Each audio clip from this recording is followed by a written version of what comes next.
UMAR, AHMED, IFL2, MTK Global. Wow, the Kazakhs are brilliant fans. They love it, don't they? I mean, Ali Akhmedov got a great reception. Yeah. Have you had a haircut? Yeah. I mean, as Sharp a people... one, isn't it?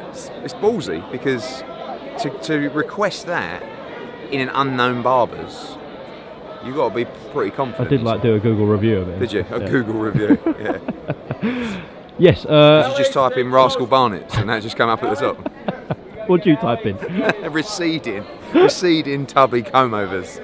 Don't be too harsh on yourself. God, that interview yesterday. You were feeling I'd had a few beers, to be fair. I'd had a few beers. That purse bid clip was brilliant. Yeah, I know. But you know the worst thing was, I wanted to continue that purse bid clip, but the geezer didn't look happy at all. I went, well mate, I want a purse bid, and he went, and I sort of went.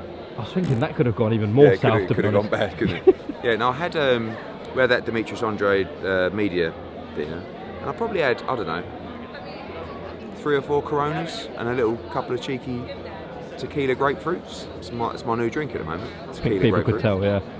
Yeah, I was slightly buzzed in that interview, and felt a bit rough this morning because I just don't drink anymore at all. So can't really handle it, mate. Getting on. What is Frank wearing, by the way? Frank's. The tank's actually looking a bit slim, isn't he? Look at Michael. Uh, Sartorial elegance of Michael Buffer. This is the man. This is someone that is just absolutely pristine every day. I wasn't talking about you. I was talking about Michael. Because I said this. How can I have been talking about you and I said I wasn't saying that. I wasn't saying that. I was saying stop doing my father-in-law. Yeah. Yeah, sorry. What you must understand. Right, yeah, big drama show tomorrow night. Apparently it's only done 1,000 tickets according to Bob. No, Bob said less than 1,000. Oh. Yeah, it's definitely only done 1,000 at the MSG. So when you tune in tomorrow night, you will only see 400 or 500 in the 20,000 MSG. Salty. How many is it sold? I reckon we'll have about 10,000 in there tomorrow, something like that. Okay. It's good. I mean, Derevenchenko, it's a great fight. Not got the biggest profile in the world, but it's a really, really good fight. So. I think it's a dangerous fight, I really do. They fancy it. Derevenchenko's boys, Ludabella, Keith Connolly, you know, they've been here before. So's Derevenchenko, he fought Danny Jacobs. I think for 4, 5, 6 rounds, I think it's going to be really nip and tuck. And then I think Triple G's going to just go into his own and be that beast that he is. A lot of people in boxing say it will go the distance. It won't get stopped, Sergey. I think it's going to be interesting to see how Triple G is, the movement with Banks. You know, with Abel, a lot of the time when you're watching him train, you know, you got those power shots. Remember, he used to hit that big heavy bag and it was like whack. And with Jonathan, it's moving more. So I don't know if he's going to be planting his feet and letting those bombs go as much as he did or does. I guess he will revert to type at some stage, but I think if you're Derevenchenko, you've got to be thinking about starting fast. You know, Golovkin generally don't start the fastest, but nor does Derevenchenko. So I think he's got to be coming out of traps, trying to win those early rounds, because sometimes Gennady does give some early rounds away and gets hit a little bit too much early on, but I think his movement will be looked to improve. But you know, once he starts cutting you off using his feet, it's horrible. It's great to watch because it's so exciting. You know at some point he's going to cut off Derevenchenko, he's going to put him under that pressure where they have to engage, and when Gennady Golovkin starts throwing and his opponent starts engaging, it's brilliant to watch. Billy Joe's opponent, what's going on? Yeah, you'll get it. We're going to announce definitely Billy Joe's opponent and probably Devin Haney's opponent prior to the press conference, which is at the Troxy on Monday. Troxy? Yeah. Where's that? In the East End, not far from York, around there. On Monday, hang on. Haven't you got KSI? That's it. That's what I just said. What did I say? No, you said Billy Joe and Devin Haney. Yeah, we're going to. Well, they're going to be there. No. We're going to announce the opponents. Oh, not a presser. Sorry, I thought you said presser. No, the Logan Paul presser. Yeah. Fine. Yeah. Okay. Which is going to be mental. You weren't going to do it, were you? I didn't want to do it because last time it was like a roadblock. They shut down the whole of Bethnal Green last time for these two. Yeah, it's mental. Now we've had to ticket it. It holds like 1,800. It's going to be absolutely rammed. Is it going to be more busy than a Joshua Klitschko presser? Because that was really it would be for a presser because we don't open those presses up. No, Joshua Klitschko was open. That was Sky. Oh, was that? Yeah. Right, okay. Yeah, do your research, mate. Oh. So yeah, it's going to be crazy. Crazy.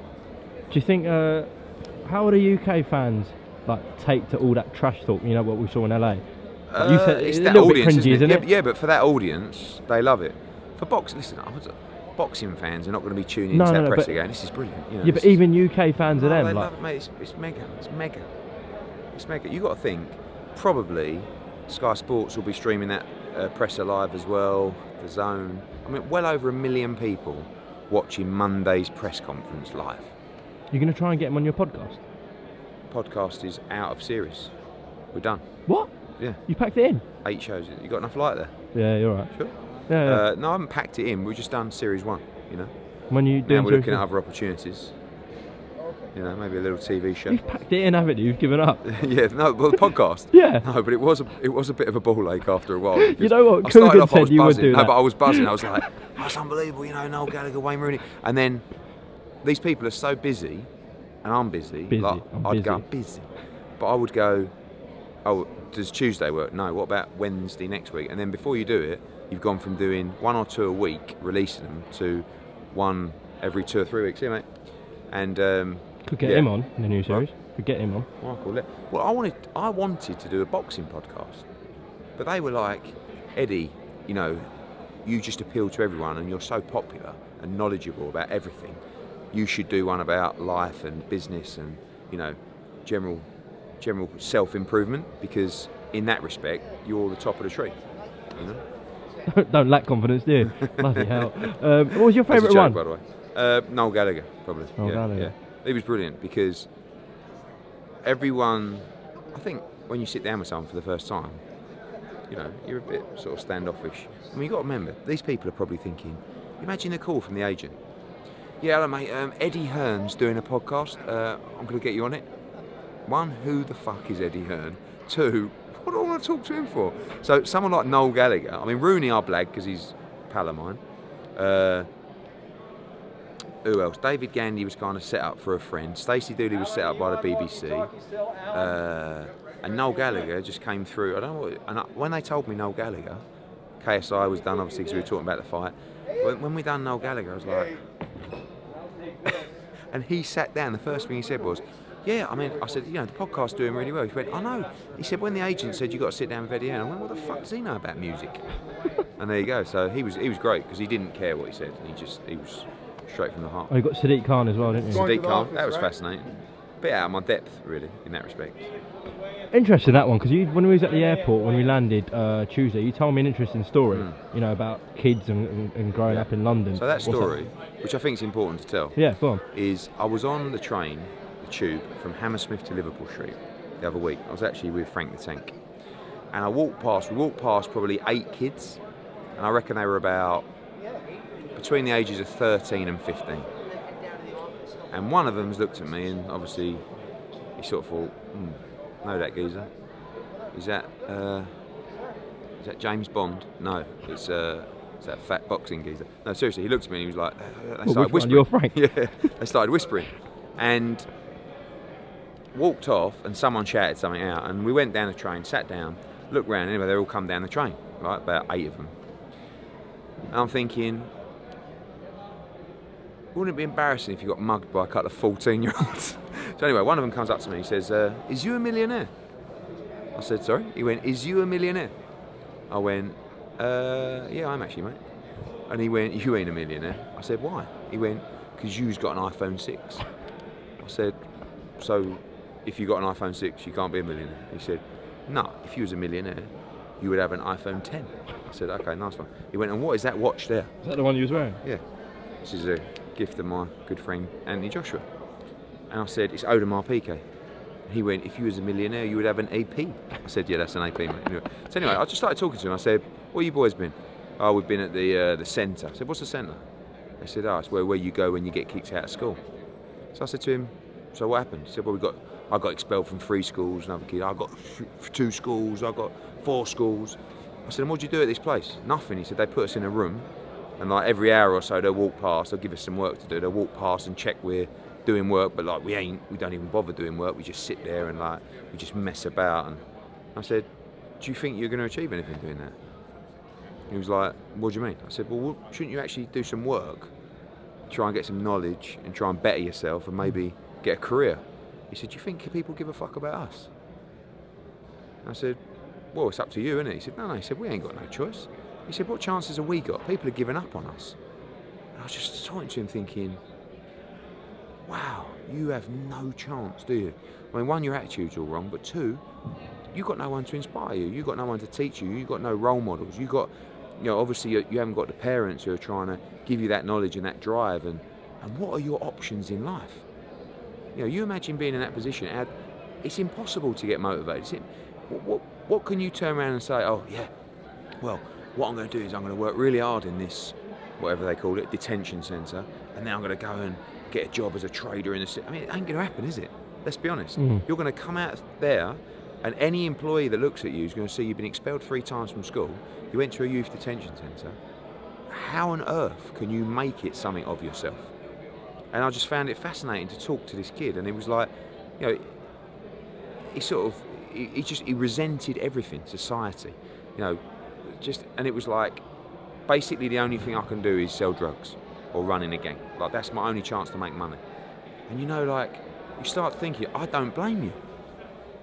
As bad as that sounds, and obviously you shouldn't look to do that, but when you have no hope and no future, and this is where I feel like the government, and this is maybe one for another interview, are failing young people so badly, because where is the support? Where is the inspiration? Where is the opportunities? And a lot of it, I feel, comes from sport. I think people really underestimate what sport can do, especially boxing, for young people. Boxing massively, but any sport, UMAR. Like, you've only got to watch kids play sport. I watch my daughter play hockey, and it's such a joy to watch them. There's no money involved.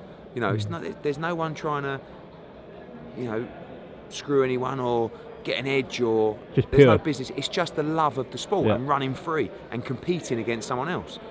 And after the game, they teach them, right, you clap, you come through here, everybody shakes hands, win or lose, and they've got this thing where they pick a man or girl of the match from the other team, as the other team, and it's such a great feeling, and you think that what sport can teach you in that respect, boxing particularly, respect, discipline, hard work, drive, all those things. It don't mean you've got to be a boxer, but it's stuff that you can apply and have that mindset. But when you're a kid and you're in that kind of position, I don't see a way out, and that's why I think we as a society have to try and inspire that generation to do something. I can't talk to those, I'm talking to those kids here, and I'm saying, oh, what you got to do, mate, is you got to do this, and they look at me as if to say, fuck, you got a rich dad. It's fucking all right for you. I mean, I can tell them, it's play the hand you're dealt, which I'm a big believer in, but the truth is I can't inspire those people. AJ, Dylan White. Of course, they're the people that can inspire those people. Rio, anyone like that who's come from that exact background and made it. You can't say, oh, if you train hard, you'll be a boxer, or they can just tell them how they did it, how they got an opportunity, worked hard and found success. So it's a deep one. It's a really deep one. And that's, when we talk about the Sadiq Khan conversation, I don't know what the answer is, because without funding, you can't put more police on the streets. But more importantly, where's the investment in sport and providing opportunities to young people? Do you think the government cares? Everybody must care. If you are from this country, you've got to care about the youth. What, the people at the top? You have really? to. Yeah, I believe so. But they don't. But maybe they might care more about money, about oil, about weapons. About I don't know. But I just think there's no foundation from the bottom, and it's getting worse and worse on the street, because people aspire now to be a bad kid or a bad boy, about running a gang, being the top boy, and that then becomes like a lifestyle that's aspirational, right? So where it used to be aspirational to maybe work in a bank or maybe play Premier League football, it's now aspirational to be a top boy, right? So I don't know the answer. I mean, I just ranted on for 10 minutes, and I don't know, but it's terrible, and we have to try and find a way to inspire the youth and the next generation. And I just believe sport is an easy way to do it, and a right way to do it, and a great way to do it as well. keeps people healthy, you know, and I think sport can reach out to so many different people. And one of my conversations with the BBC was actually trying to put some kind of sort of concept together where you take kids out of that kind of situation and give them an opportunity to either achieve something or, you know, a purpose or a yeah, like Frank Smith, basically. As a great example, I took him. You know, it was just he was going nowhere, and I said to him, "Come on board, son." And 10 years later, look at him. Now I'm 12.5 grand a year. Right, I've got one more question. Just a quick battery change, but people say we've edited the video, even though you're talking about completely irrelevant to boxing. I spoke to Joe Markowski yesterday at DAZN offices. Pretty obvious he wasn't happy with the decision for the rematch for Joshua Ruiz to go to Saudi Arabia. Wanted obviously in prime time. US. What was the conversations being had with him? Nothing really. I mean, you know, I have to act in the best interest of the fighters and not best interest of my company.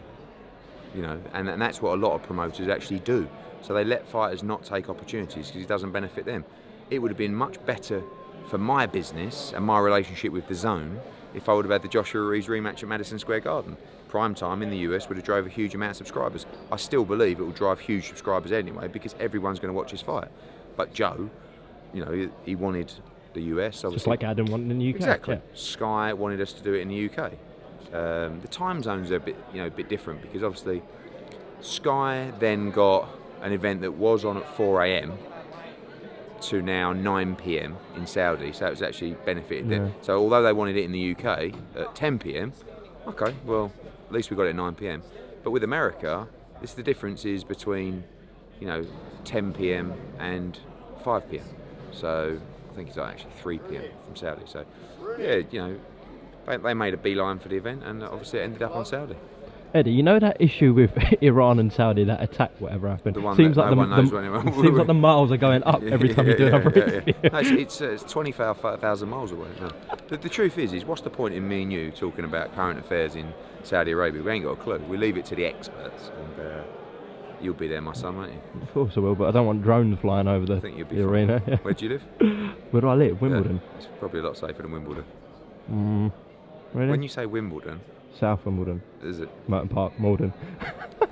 It's around the Wimbledon area, South London. It's like people who live in, it's like they live in Acton. Where do you live? Chiswick. Yeah, Chiswick. Really? Whereabouts? And do you know Acton? That's near there. Nothing against Acton, by the way. Just lastly, you going to watch the Golden Contracts tonight? Yes. Where are we? What's the time? So it's... What's that? Oh, that's the time in the UK. Yeah, so changed it. We must have had a quarter final. Obviously, we just finished the weigh-in here, so I haven't been able to see it. What's the first result? No, the first fight of the night was it an ESPN Plus here, right? McCulloch. Let's have a look. Did you see his interview? Tyron McCulloch. Pandas. No. Okay, you ain't watched it. The one that I want to see is the Ryan Walsh fight and the Lee Wood fight. Yeah, they're the two best fights. Definitely. And actually, Jazza Dickens fight. Is he boxing? He's fighting the Mexican. Let's have a look. MTK Twitter. Okay, so McCulloch won. He beat Razak Najib on points. Oh, that was a replacement opponent. That was the first fight, so that's where we're up to at the moment. It's running a bit late. Come on, Lee, sort it out. Yeah, Lee Eaton. Blue ball. Oh, that's out of order. It's not going to like you.